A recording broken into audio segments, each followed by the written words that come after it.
ونتوكل عليه ونعوذ بالله من شرور انفسنا ومن سيئات اعمالنا من يهده الله فلا مضل له ومن يضلل فلا هادي له ونشهد ان لا اله الا الله وحده لا شريك له ونشهد ان سيدنا ومولانا محمدا عبده ورسوله اما بعد فاعوذ بالله من الشيطان الرجيم بسم الله الرحمن الرحيم الحمد لله رب العالمين صدق الله العظيم মাস্টারদের phone করেন না মাওলানা সামনে উপবিষ্ট বয়োজ্যেষ্ঠ বয়োকনিষ্ঠ উলামায়ে ইকরাম এবং সুধীবৃন্দ, আল্লাহ তাবারক ওয়া তাআলার বড় কৃপা যে তিনি আমাদেরকে দিন এবং দিনের প্রতি মেহনত করার এবং বোঝার শক্তি দান করেছেন।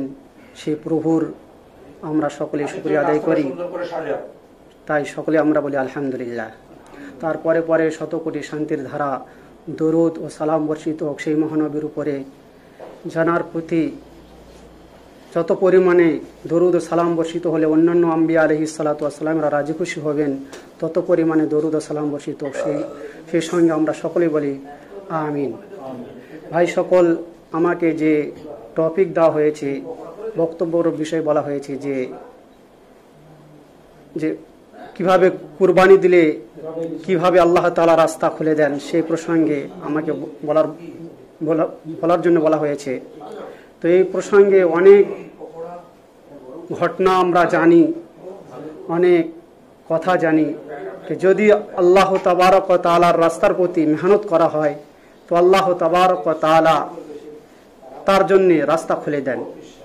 কেননা যখন মহানবী আলাইহিস সালাতু ওয়াস সালাম আল্লাহ তাআলার মাখলুকাতের জন্যে নূরে জাবালের মধ্যে আল্লাহর ধ্যানমগ্নে থাকতেন যে আল্লাহ তোমার একমাত্র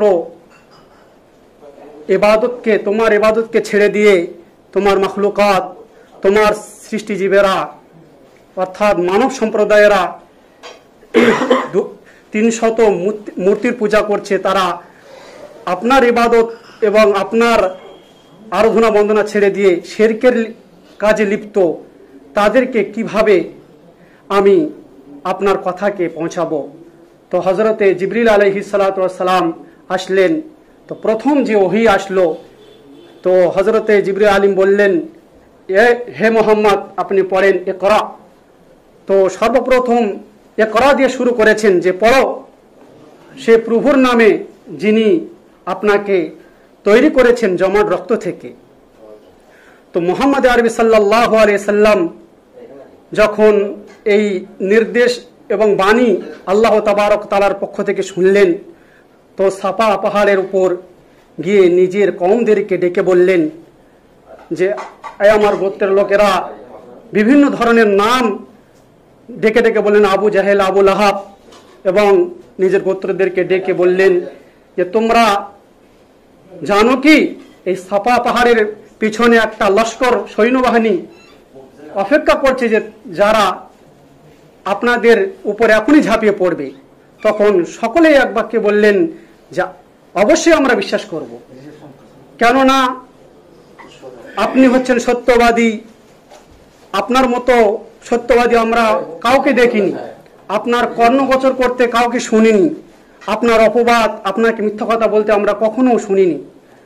তো মুহাম্মদ সাল্লাল্লাহু আলাইহি সাল্লাম বললেন যে যদি আমি বলি পাহাড়ের পিছনে একটা শত্রু দল অপেক্ষা করছে যারা তোমাদের প্রতি ঝাঁপিয়ে পড়বে, এ কথা শোনার পর তারা সকলেই কথাটা মেনে নিল। তখন মুহাম্মদ সাল্লাল্লাহু আলাইহি সাল্লাম বললেন যে আমি আপনাদেরকে সকলকেই বলতে চাই আল্লাহ তাবারক ওয়া তাআলা এই দুনিয়াকে সৃষ্টি করেছেন, আমরাই তার মাখলুক সৃষ্টিজীব। যদি তাকে ছেড়ে অন্যকে আমরা কারো পূজা করি তো আল্লাহ তাবারক ওয়া তাআলা আমাদের জন্য জাহান্নাম নির্ধারিত করে রেখেছেন। আর যদি তার হুকুম আহকামকে মেনে যদি আমরা তার আনুগত্য হয়ে যাই, তার অনুসরণ করে নেই, তো তার জন্য আল্লাহ তাআলা জান্নাতের ফল রেখেছেন পরকাল বলে এইভাবে কওমদেরকে বোঝালেন। কিন্তু সকলেই মুহাম্মদ সাল্লাল্লাহু আলাইহি সাল্লামের কথাকে তুচ্ছ মনে করে কেউ ইট, কেউ পাথর, বিভিন্ন জিনিস দিয়ে ছুঁড়তে আরম্ভ করলো। এমনকি সিও চাচা বলল হে মোহাম্মদ, তুমি আমাদেরকে এই জন্যে ডেকেছ তোমার 2 হাত ধ্বংস হোক। এর পরিপ্রেক্ষিতে আল্লাহ তাবারক ওয়া তাআলা সূরা আল-হাব অবতীর্ণ করেন। তো যাই হোক, মুহাম্মদ সাল্লাল্লাহু আলাইহি সাল্লাম আমাদের শেষ প্রফেট নবী সাল্লাল্লাহু আলাইহি সাল্লাম যে দিনের মেহনত করতে গিয়ে কত রকমের কষ্ট ক্লেশ সহ্য করেছেন, শুধু এই ঘটনাটাই নয়, হুজুর সাল্লাল্লাহু আলাইহি সাল্লামের নবুয়ত পাওয়ার পর থেকে মৃত্যু পর্যন্ত আমরা যদি পুরো হিস্ট্রিটা খুলে দেখি তো অনেক কষ্ট ক্লেশের কথা আল্লাহ তাবারক ওয়া তাআলা কোরআনের মধ্যে, হাদিসের মধ্যে বর্ণনা করেছেন। তো এই দ্বীনের দাওয়াত দিতে গিয়ে আল্লাহ তাবারক ওয়া তাআলার পক্ষ থেকে মুহাম্মদ সাল্লাল্লাহু আলাইহি সাল্লাম এবং জাতির পক্ষ থেকে বিভিন্ন কষ্ট ক্লেশের পথে সম্মুখীন হতে হয়েছে।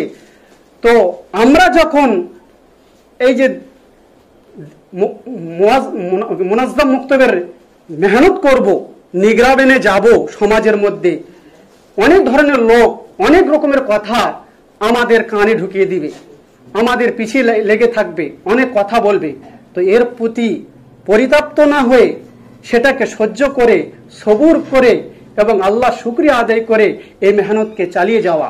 কেননা মুহাম্মদ সাল্লাল্লাহু আলাইহি সাল্লামকে যখন আল্লাহ তাআলা শ্রেষ্ঠ নবী করলেন, আর এই দ্বীনের দাওয়াতের জন্য এত কষ্ট ক্লেশ সহ্য করতে হয়েছে, এত পথের সম্মুখীন হতে হয়েছে, তো আমাদেরকেও যখন আমরা নিজেকে নবীর ওয়ারিস বলে দাওয়া করি, তো আমাদের সামনে এরকম কষ্ট ক্লেশ আসবে। যদি আমরা এসব সহ্য করতে পারি তো আল্লাহ তাবারক ওয়া তাআলা মুনাজ্জাম মুক্তবের জন্য বিভিন্ন রকমের পথ আরো খুলে দিবে, এটাকে প্রসার করে দেবেন আল্লাহ তাবারক তাআলা। তো আমি আপনাদের সকলকে বলতে চাই যে এই কাজ করতে গেলে আমাদের অনেক বাধা আসবে, সেই বাধাকে অতিক্রম করে গিয়ে আমাদেরকে এই সিস্টেমকে বোঝানো এবং এর দাওয়াত প্রসার করা, বেশি বেশি করে করা, যাতে করে আমরা যে মকসদে শুরু করেছি সেটার যেন আমরা কামিয়াব হতে পারি। তো আল্লাহ তাবারক তাআলা আমাদের সকলকেই এই মুজাহিদা এবং এই কাজটাকে করার সবাইকে তৌফিক দান করুক। ওমা আলাইনা ইল্লাল বালাগ।